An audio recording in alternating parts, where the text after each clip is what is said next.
following podcast is for informational purposes only. The contents of this podcast do not constitute tax, legal, or investment advice. Take responsibility for your own decisions, consult with the proper professionals, and do your own research.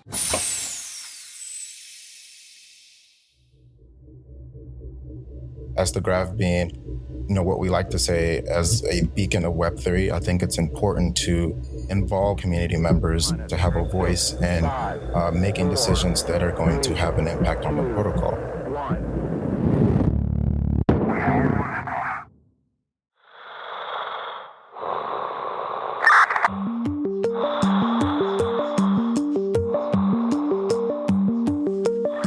GRTiQ podcast. We are like astronauts floating in the space of time.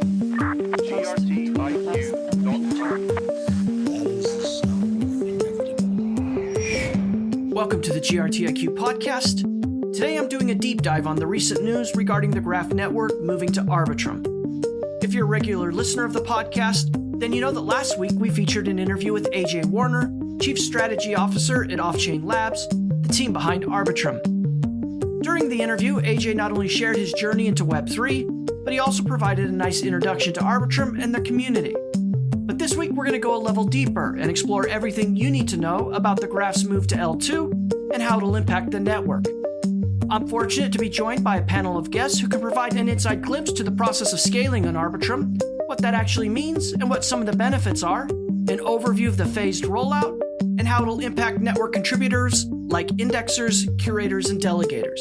My guests are Ariel Barmat, Daniel Nufojo, Pablo Carenza Velez, and Simone Emmanuel Schmid, each of whom are from Edge and Node, the core dev team responsible for implementing many aspects of the move to L2 for the network. And as you're about to hear, each panelist offers a key perspective of what it took to get here, what needs to happen next, and where the network is heading. I started a discussion by asking each panelist to introduce themselves. Here, Ariel. I'm working as a lead of the smart contracts team at Edge and Node, and I've been a contributor for the Graph for many years already. I'm Daniel. I'm a software engineer on the product engineering team, working on the sort of consumer-facing products at the Graph, like Subgraph Studio, Explorer, Hosted Service, things along those lines. I've been working with Edge and Node for going on 2 years now, and excited to be here. Hi, it's great to be here. I'm Pablo, and I'm also part of the smart contracts team led by Ariel. Been here for about a year and working almost exclusively on the thing we're going to discuss today. Yeah, my name is Simone. I'm doing developer experience, meaning I be out with the developer at the front, at hackathons, but also in support channels, helping them through the process. Yeah, that's what I do here. Well, I'm super excited to have such a great panel to talk about some really important things that are happening at the Graph. And obviously, this Arbitrum announcement is big news. I was fortunate to host AJ Warner last week from Arbitrum to talk a little bit more about that community and what they're doing there. But for the sake of any listeners that didn't catch that podcast and they want to understand a little bit better why we're talking about L2 and Arbitrum, Ariel, let's start with you. How would you describe what an L2 is and how Arbitrum fits into that? Well, an L2 is a concept, I would say a group of technologies that describes ways to scale Ethereum. When we talk about scaling Ethereum, it's clearly adding more capacity to it, like users being able to send more transactions at a lower cost.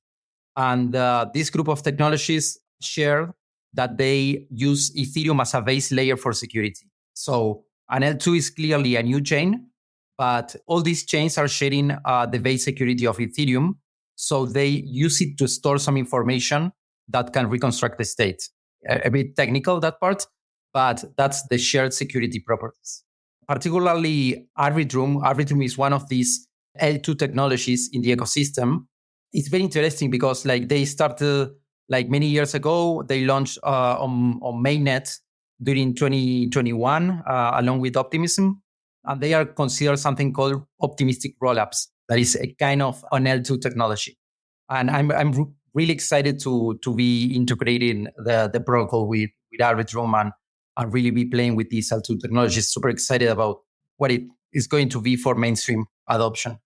Well, that's very helpful overview there, Ariel. And again, I want to encourage listeners that didn't catch the interview with AJ Warner to go back and check that out. We talk a lot about Arbitrum and the community there and some of the origins of where that project came from. Let's talk more specifically about what it means to say the graph is scaling to Arbitrum. Pablo, when we hear that, what should we think about? What does it actually mean to say the graph is moving or scaling to Arbitrum? Yeah, so currently we say the graph protocol runs on Ethereum mainnets, and that means that we have some smart contracts deployed there. And whenever someone wants to interact with the protocol, they have to perform a transaction there. For instance, if you're an indexer, if you want to be an indexer, you have to stake some GRT, and then you have to signal, say, I'm going to index these subgraphs, and then you present proofs of indexing. So when you do that, each of those steps means sending a transaction to those contracts on Ethereum mainnets. And what we've done is we've deployed the same set of contracts, maybe with a few changes, to this new blockchain, to Arbitrum. So now people who want to interact with the protocol can either do it on Ethereum mainnets and send transactions to those contracts, or they can do it on Arbitrum and send transactions to those contracts. And that means for now, we have the protocol running in two places, but hopefully eventually everyone moves over to the L2, and then we will have moved completely to Arbitrum.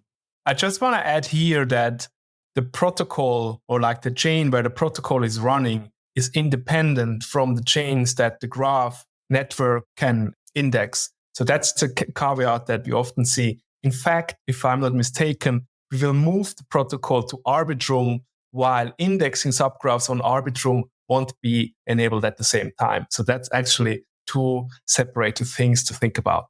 So Simon makes a really good point that it's very easy to get confused between indexing Arbitrum as a chain that you want to consume and running the protocol and running the actions there. One thing I would notice, the other thing is actually happening now. I believe we're through the first steps of also being able to index Arbitrum, but I think that's a great clarification. Well, I guess I should go back a little bit here, but my understanding is that there's kind of a phased rollout, so to speak, of this. Let's maybe start there real quick and just provide an overview of how the phases will work. What's the rollout plan here? Ariel, is that a question you could take? Yeah, sure. When we started thinking about this bigger lift, moving a protocol from one chain to a different chain is something that you can't force. The community needs to be behind that. Every action in a blockchain is user initiated. So users need to be wanted to actually move to a different place. You can see that in Uniswap V1, V2, V3, like these platforms still coexist and people basically decide what's best, right? And because it's also risky, we thought about how we decompose this sort of big challenge. And we split it in three phases. Everything was described in a GIB that we share with the community. And it was sort of a conversation with the community because we were posting in the forums as we were learning and designing these phases. And there are pretty interesting conversations in the forum. So the stage one, we decided to work on a bridge, basically a basic component that will allow to move GRT over from mainnet to Arbitrum 1. So that was the basic and the building base of the construction of all the things that came after that. So we had a bridge. You can move GRT over. We can add some special features that we want in that bridge, like being able to add some protections and checks in case something wrong happens. And the other thing was deploying the protocol as is, like the same way it is today in mainnet, but on Arbitrum, right? Like so we have let's say a mirror of the protocol along with a bridge. So that's stage one. Maybe there are some details I'm missing, but that's roughly the idea. Then we moved something very, I would say, important in the protocol, that is the rewards distribution. As you all know, the protocol is issuing GRT as a part of the indexing rewards that indexers receive for their work. What we did was to do some changes to the way that rewards distribution is working so that we can support adding or moving over part of the issuance to L2 while keeping some issuance in L1 gradually, right? Because it's very hard to turn off something on L1 and activating that on L2. like in a single, like in a day, clearly because there are some risks involved in that. So we wanted to be able to test as we go. So the idea of stage 2 is moving some issuance to L2 and getting indexers to move over gradually. As we go and we learn from a stage 2 and we have everything set up, we have monitoring, we have everything working, people reporting issues, etc. We are in parallel working on something called the stage 3 that we set a name called the migration helpers. And the idea of the migration helpers is that users can have an easy way to move over their subgraph, to move over the indexer stake, to move over the delegation in a close to one or few clicks migration. So to make it easier, with the end goal to having every participant running on the L2. Again, because this reason I mentioned that every action is user initiated, you need to create the incentives for people to move over. And both stage 2 by moving indexing rewards and stage 3 by making really migration helpers to make it easy to migrate. Like we are working on that goal. We should probably clarify what is meant by scaling. And so Ariel, maybe I'll throw it to you, but when we say the graph is scaling with Arbitrum, what is meant by that? Yeah, I see scaling. Technically, you can define it as adding more capacity, basically, adding more bandwidth to what users can do. But there's another way to see it, and it's like a way to fit the large vision of the protocol. The graph has a very large vision of indexing all the blockchain data, and it's really a huge vision, right? To accommodate that vision, you really need a network that stands for many, many, many years and decades. And it's sort of like the base where many people will build on top. So that's the way I see scaling. And scaling can be, solved in different ways, in different technical ways. I think that in the future, we'll need to adapt as we go, as technology progresses. But the most important thing is to be super sure about the vision and that the technology encompass and be like following what we are thinking about, like how large the graph will be. Pablo, going back to what you said, the graph network will be on 2 chains for a period of time, Ethereum and Arbitrum. Moving to Arbitrum will take place over a series of steps. And then is it correct that eventually everything will be over at Arbitrum and, people won't necessarily be interacting with the graph through Ethereum? Have I got that right?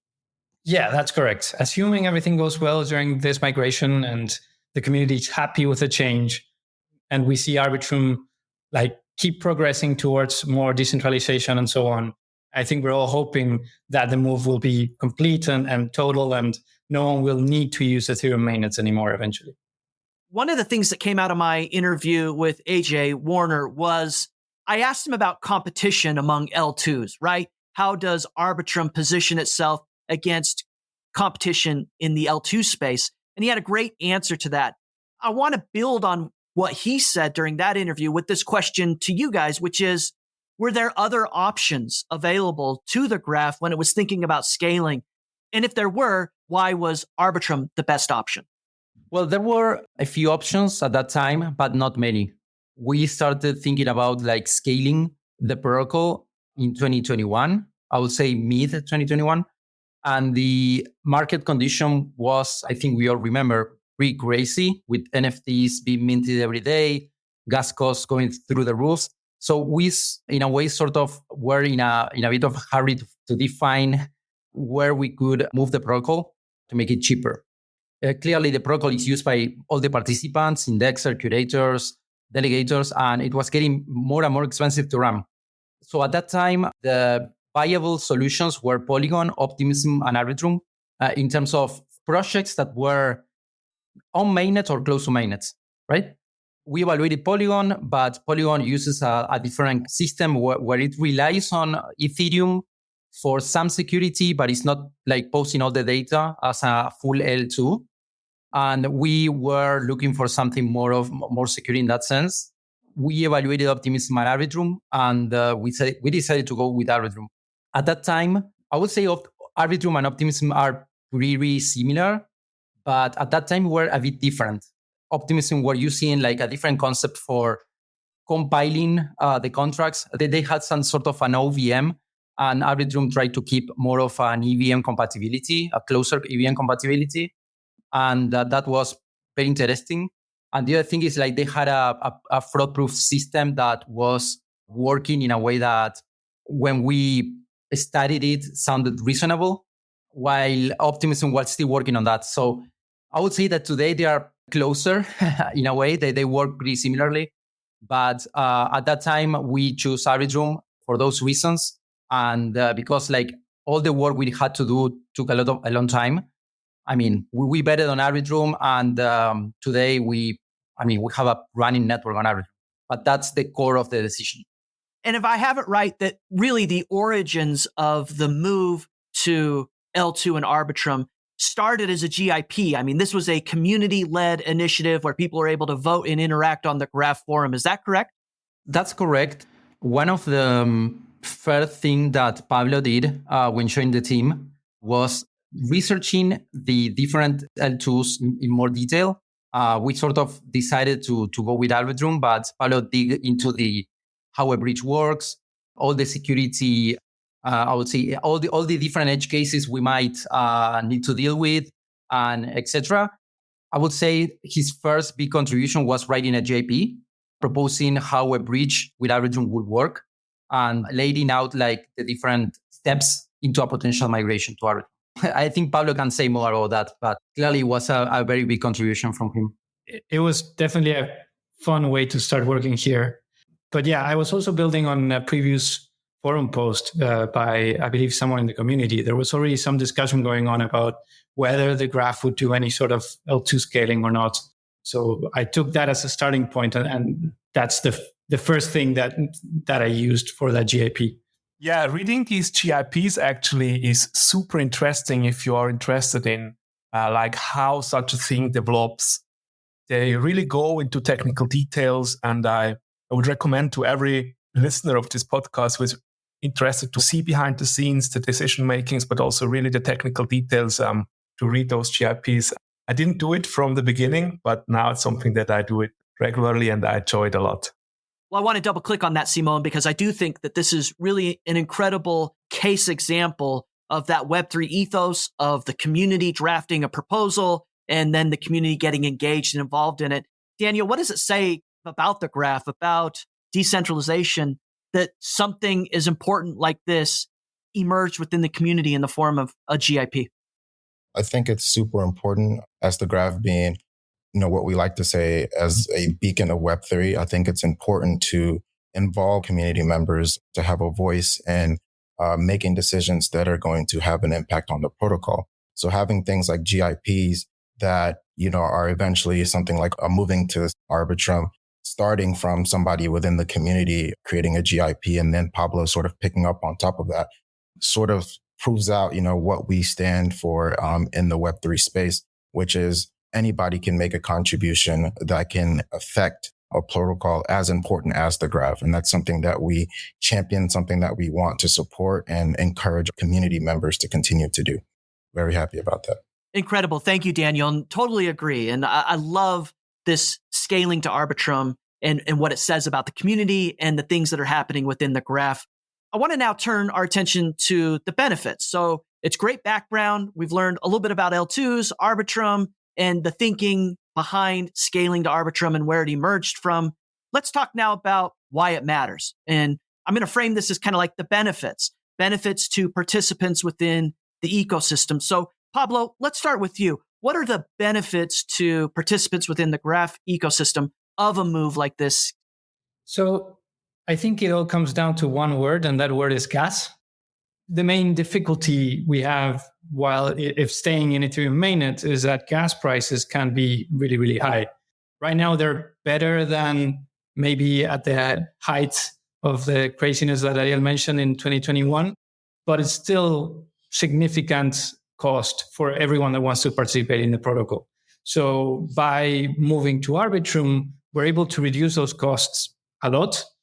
For instance, I checked maybe last week, and a simple token transfer, a GRT transfer cost more than $3 in gas, whereas doing that same thing on Arbitrum cost about 7 cents. So this is a very important reduction. And this affects everyone. So if you're an indexer, then all of your operating costs become cheaper, and this affects everyone else, and so on. And this also opens up the space for us to do more improvements to the protocol and the economic mechanisms that make the network work. We're kind of limited in mainnet as to what kind of computation we can do there, because everything we do can be very, very expensive, especially if gas price goes up. But on Arbitrum, we still have to be very careful.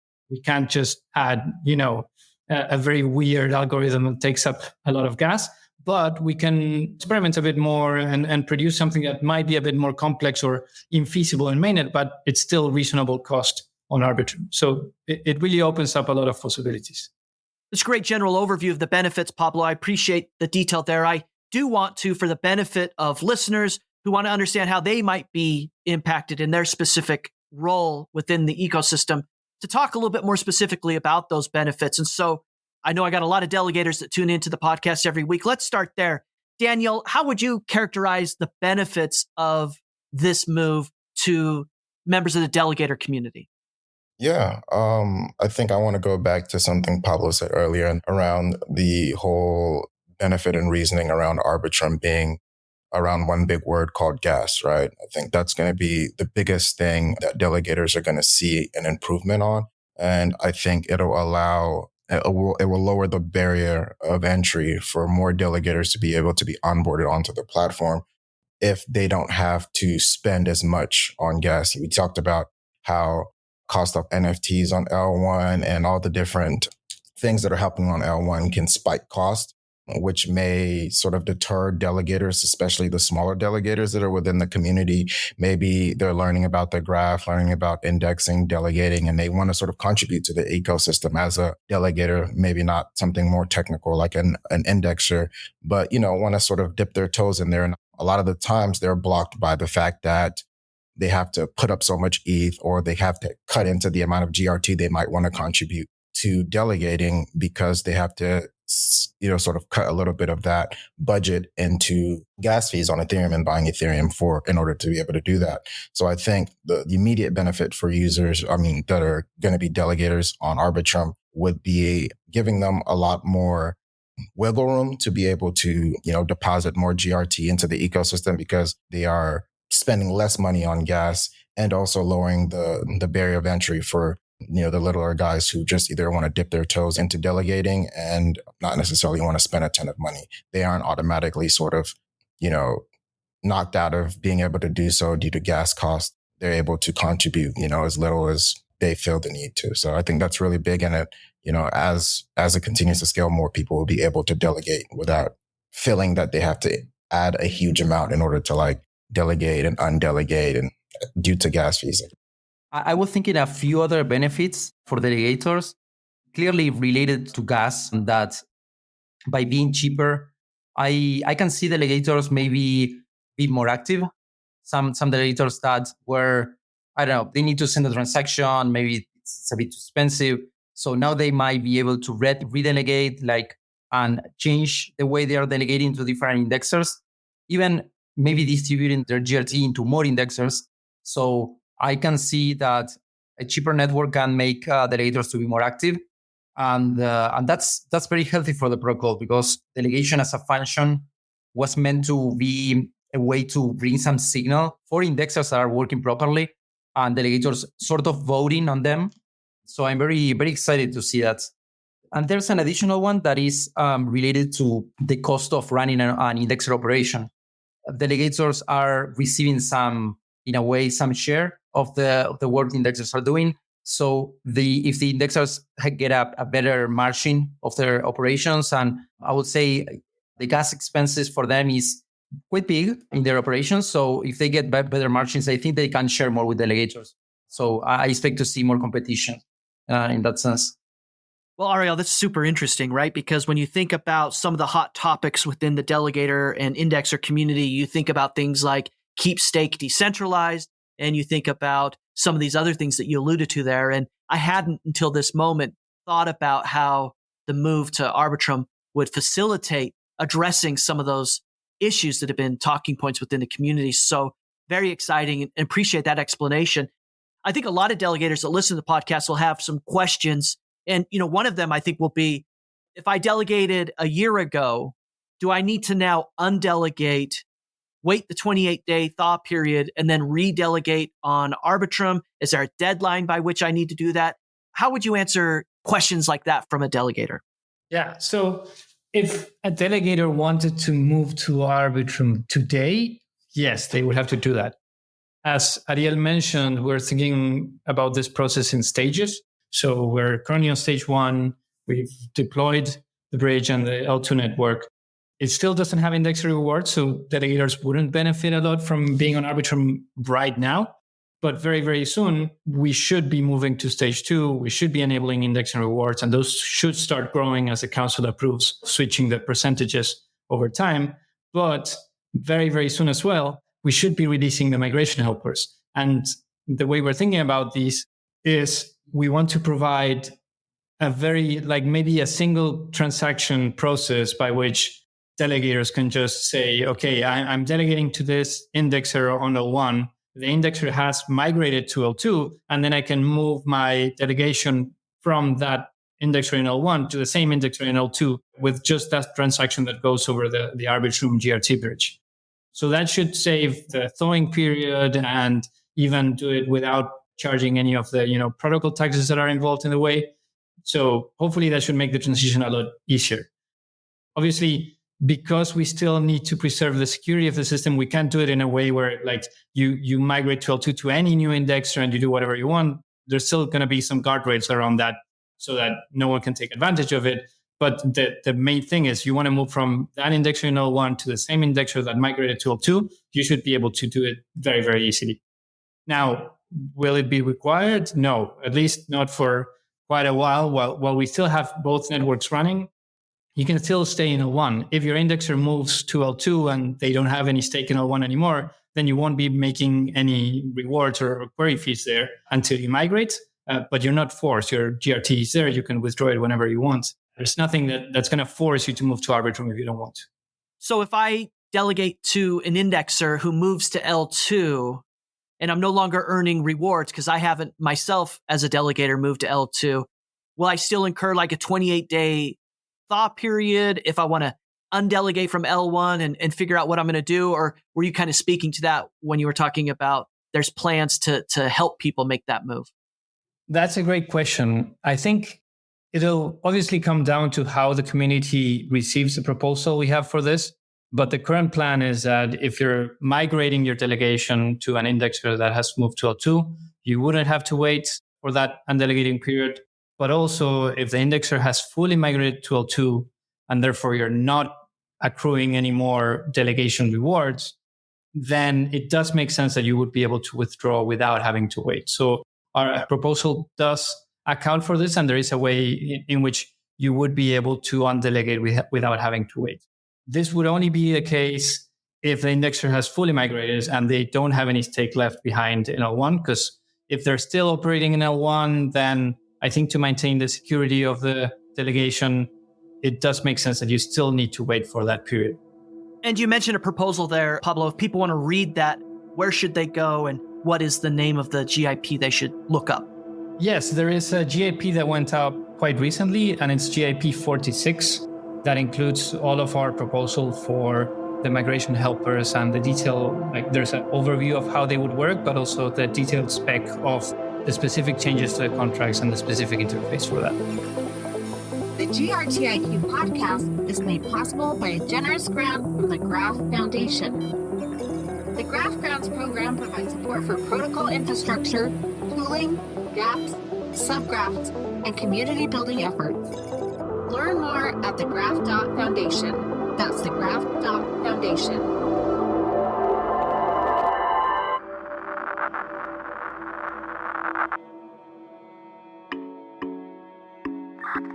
Hi, this is GRTiQ, and thank you for listening. Every week, the GRTiQ podcast introduces listeners to members of the Graph and Web3 community, or, like today's episode, gives ecosystem contributors the inside story of network updates and information. There's a good chance that right now someone is searching for ways to learn more about the graph, and we hope this podcast can help. Listeners who take a few minutes to leave a 5-star rating or a review of the podcast make episodes like this more visible to anyone searching for information. I want to thank you if you've taken the time to leave a review or a rating, and encourage anyone who hasn't to do so today. Your review might be the difference in someone finding this podcast and learning more about the graph and Web3. Roger that.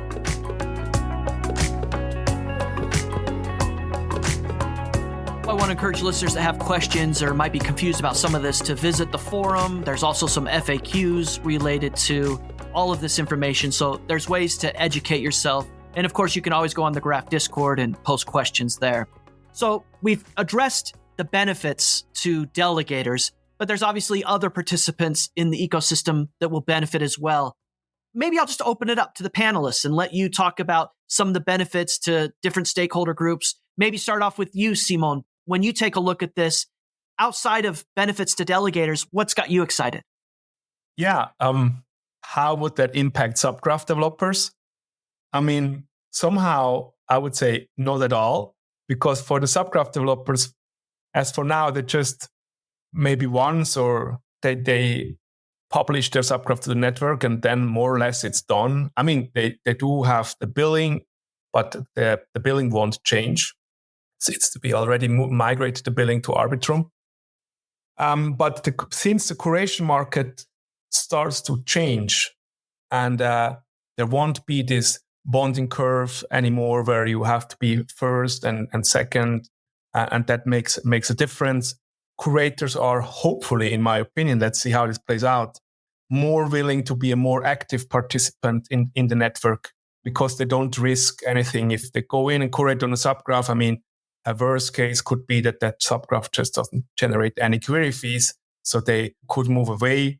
Whereas in the protocol on Ethereum mainnet, it could be that you go in and then the curator before you withdraws the signal, and that could result in a less signal and GRT and stuff. So I hope that the curators will become more active, and as a subgraph developer, we are not forced anymore or advised to self-signal.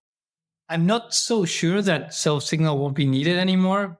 I mean, hopefully you're right and it will turn out like that. But at least immediately, developers will still have to signal some GRT to get their subgraphs indexed. And I mean, there are people working on changing the curation, improving the curation mechanism so that it gets to something like that, or it changes to a completely different thing. So we'll see what happens with that. But I think you're right in that the curation market will be much healthier. And even if subgraph developers still have to self-signal, it's at least going to be a lot more predictable to do it. They won't be putting any GRT at risk when they're going through that process. So you can add, remove, add again, remove again, as you want to scale your queries or whatever. And it's a lot safer to do that as well. So yeah, that's actually very cool. I mean, I know about some subgraphs on the decentralized network that actually want to curate more on their own subgraphs. But they also know that between the deployment and now, there were other curators jumped in. And now they are kind of disincentivized to curate more, but it would be good for more indexers. But they're also afraid that these other curators would withdraw before. So that's definitely something that is solved, and I'm very excited about this. Simon, I think that's a really good point you made about subgraph developers. I also think that there is sort of a distinction whenever we talk about the query market, that involving people that are not subgraph developers, but are subgraph consumers, right? We do know most people who are subgraph developers are subgraph consumers, but there is a percentage of subgraph consumers that are not subgraph developers. And I think the query fee market side of things can stand to benefit as well from the migration to L2 due to the lowering of operation costs and also lowering the barrier to entry for indexers to join, creating sort of a more competition within the query marketplace in general, which could then, by default, potentially lower query fees, provide more effective, more efficient queries, and just the overall increase in quality of service because there's just more competition. There's lowering of operation costs. So those funds can maybe be redirected towards increasing the quality of the queries that are served on the network. So I think it'll benefit subgraph developers that are querying their subgraphs as well as subgraph consumers. that are not necessarily subgraph developers, but are consuming those subgraphs in order to, build their dApps. Yeah, it's a great distinction to make, Daniel, and I appreciate you doing it here. I want to throw it over to you, Ariel. If you look out at the different stakeholder groups, we've talked a little bit about delegators, talked a little bit about subgraph developers and subgraph consumers. What has you excited about other participants within the network and the benefits they'll gain from this? I think we are not touched on indexers, and probably is one of the, we talk about delegators, we talk about subgraph developers, but indexers are the group that clearly are running most of the transactions. They need to allocate multiple times to different subgraphs. They need to maintain the allocations open, etc. So again, there's a cost reduction for them, huge in this case. And as I said with the delegators, I think that it will make the protocol more lively because indexers can adjust their strategies faster with this cost reduction. And we will get to a better optimization of the resources. Whenever a subgraph is signaling, indexers can jump into allocating in that faster than today without thinking too much on the cost and their on the bets they are doing, and they can adjust the strategy faster. Eventually, this is something that we haven't discussed yet, but eventually there are some time units in the protocol, like the epoch time, the thawing periods, etc., that are set to quite high values that are related to the gas cost, because we don't want indexers to incur in super high gas costs because they need to recycle allocations too often. But those values can be reconsidered once the network gets stable on Arbitrum. If the gas cost comes down, 100x, let's say, those values can be reviewed. And that means that a thawing period can be shorter. Indexers maybe can recycle allocations at a different length of time. Epochs can be changed. Again, this wasn't proposed yet, but there will be second order effects of having less gas cost in the protocol. And Danielle, will this impact how data consumers actually interact with the network, maybe in terms of billing or other touch points? Yeah, that's a very good point. We've currently migrated the billing service over to Arbitrum. That's kind of one of the first things in the protocol that was migrated to Arbitrum, and it's actually currently live. Before then, the billing process for subgraph consumers that were creating API keys and querying the network was complicated and involved processes around having to buy your GRT on mainnet, bridge your GRT over to Polygon, and then deposit your GRT into a billing contract just to have enough GRT to be able to pay the query fees that were created based on you querying the network. With the move to Arbitrum, which is currently live now, that process has been simplified dramatically, allowing users to have a much more seamless process when interacting with API keys and billing on the network overall. Currently now, if users want to create an API key and deposit GRT into their billing contract, it's as simple as taking your GRT from mainnet. We built a contract that will basically deposit your GRT into your billing contract directly from mainnet, bridge it over, and deposit into your billing contract in one transaction, right? So you can have your GRT on mainnet. Let's say you buy it on the Uniswap or any exchange that you prefer. You move it into your wallet, and it's as simple as just, running one transaction and immediately being able to deposit your GRT on Arbitrum, which is much faster, much more efficient, and solves a large pain point around sort of getting started and sort of shifting away from the hosted service onto using the network through Studio. So that's something that we're super excited about. And Arbitrum enabled us to be able to provide that.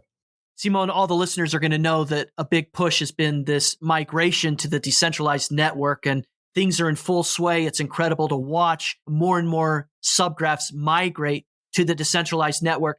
But now we're kind of talking about this L1, L2 situation. And I don't know if I'm framing it properly, that there will be or need to be a migration there, but how would you kind of address confusion that might be around these different quote unquote migrations? You mean the migration after the migration before the next migration? Correct. No, it's not like that.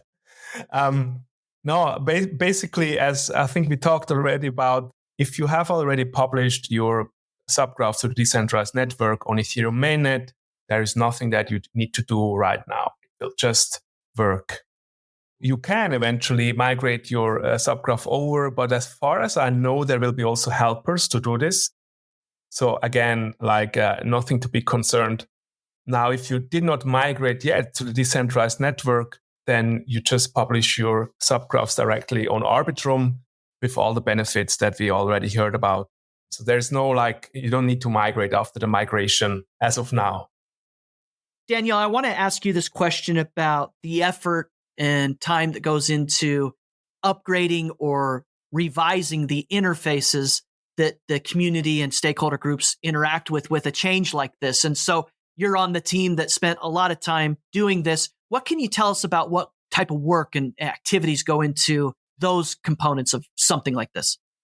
Yeah, I really enjoy working on the product engineering team just because I think our team interfaces with so many different parts of the organization and is sort of the center that's able to bring everything that everyone is working to life, right? We're working with smart contract teams. We're working with the solution engineers. We're working with product. We're working with design. We're working with marketing. And all of those people had, an impact on what we're presenting as a product. But in retrospect, thinking about how we were able to integrate Arbitrum into all of our systems, one of the biggest things that we wanted to focus on is being clear and concise about the determinant between Arbitrum and mainnet, presenting a way for users to still be able to use the protocol the way they're used to with the interfaces that they're used to using, but sort of replacing the things like smart contracts in the back end so that people can get access to the benefits that Arbitrum offers.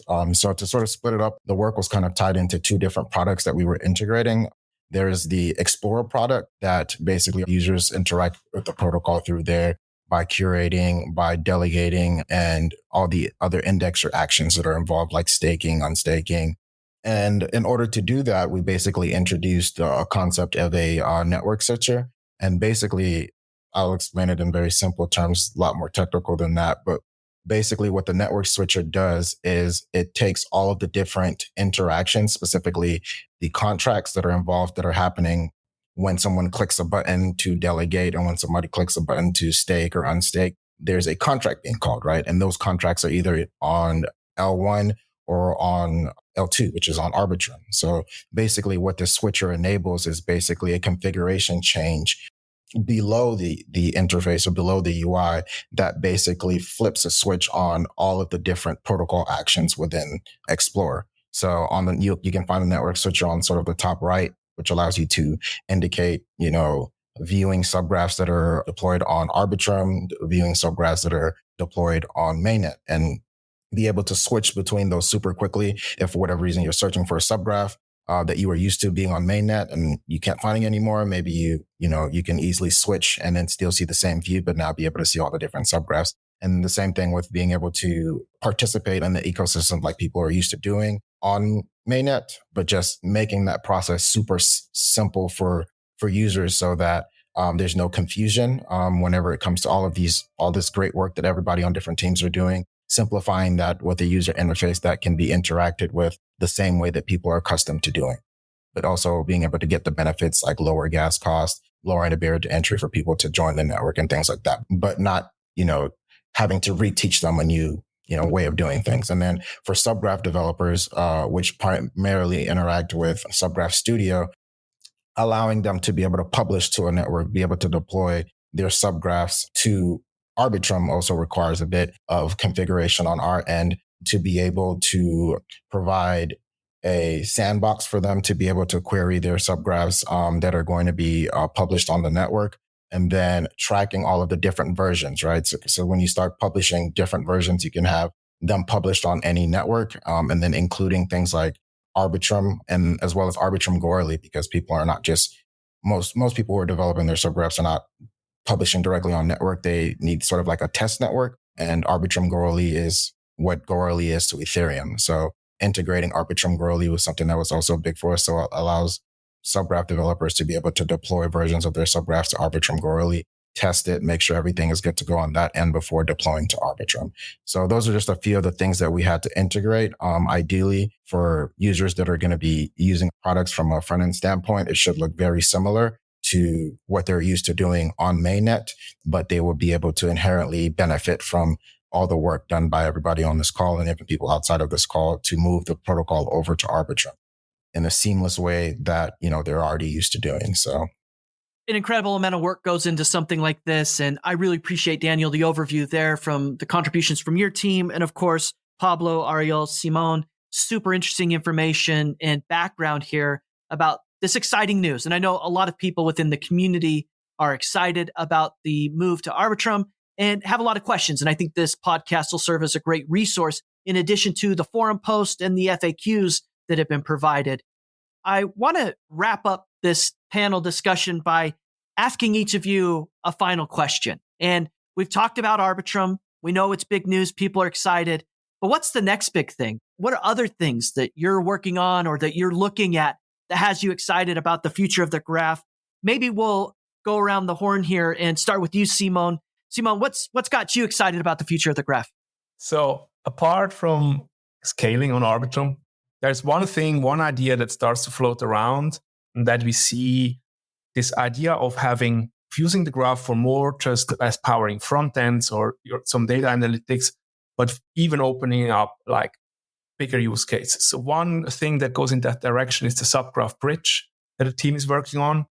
Kind of this possibility of then using a subgraph and the graph as a network with all the security guarantees for data, and then that data back on chain. So you can think about some risk models that source data from independent sensors that are distributed across the globe, which then will be deterministically calculated together inside of a subgraph, and then the final result of a probability will be then put on chain again.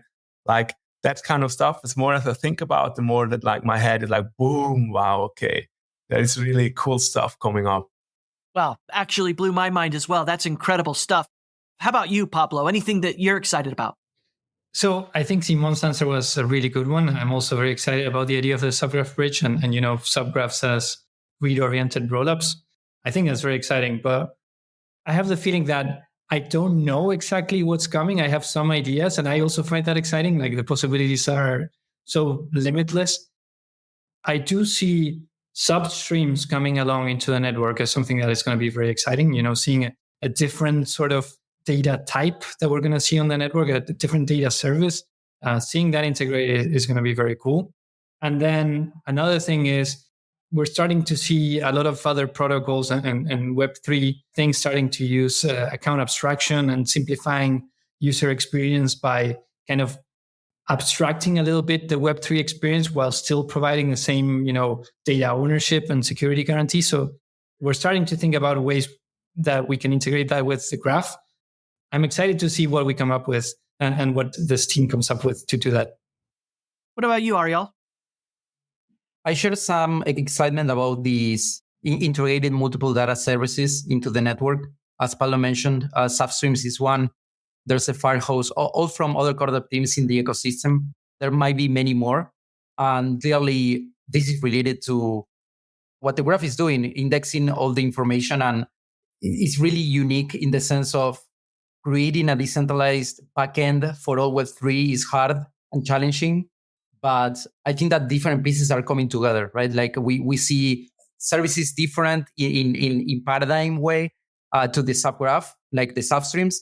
But we also see like improvements in what we can do with UI, meta transactions, content abstraction, things that can make get the consumer closer to an experience that they get in a SaaS, but on a decentralized network. And if we can get to merge that in a way like people can perceive using the decentralized network as a SaaS, that's a huge win because you have a decentralized backend, it's easy to use, and I mean, it's super powerful.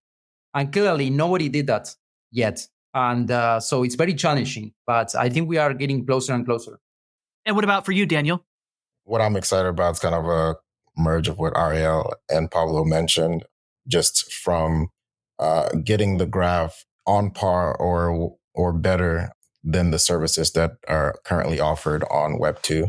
I think Web 2 in itself can be limiting just because of the centralized nature of it, whereas Web 3 is infinitely scalable just by nature. So getting the graph that is serving the entire world's data in a decentralized way, but also simplifying it in a way that people are accustomed to in Web 2, which is something Web 2 did really well, which is simplifying things that are super technical and making it easy from a UX standpoint for people to be able to access this data, and sort of bringing that over to Web3 so that people can get all the benefits that they're getting from Web3, like security, decentralization, but the UX and the look and feel of everything is super simple, easy to understand, to the point where people don't even know that they're using Web3. I think it's something that the graph is really focusing on, and I'm super excited about where we can go with that, because I think, that would be sort of the coming out party for Web3, when people can use Web3 and not even know that they're using it. So that's something that, we're working really hard on, and I'm super excited to see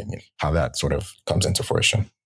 Ariel, Daniel, Pablo, Simon, I'm extremely grateful that you would spend time here today talking about everything that's happening related to Arbitrum, and again, creating an incredible community resource for people that want to be more educated and informed about all the things that happened to get us here and some of the things that we can look forward to ahead.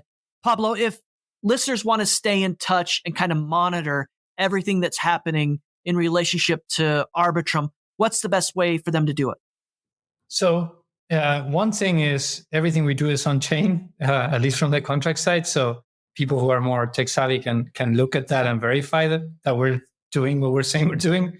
But also we post a lot on the forums. So we've done already several GIPs for this process, and there's a few more coming, and there's good discussions there, and there's a lot of feedback from different participants there. So yeah, I would invite everyone to take a look at those, send us their feedback. It's always very valuable, and it's probably the place where you get most of our updates as we go along. We deploy something and almost immediately we say, hey, we've deployed this GIP, or this is going through the governance process, or whatever. Yeah, I think that's probably a good place to take a look. This has been a production of the GRTiQ podcast. For more information, including detailed show notes, visit grtiq.com/podcast. That's grtiq.com/podcast.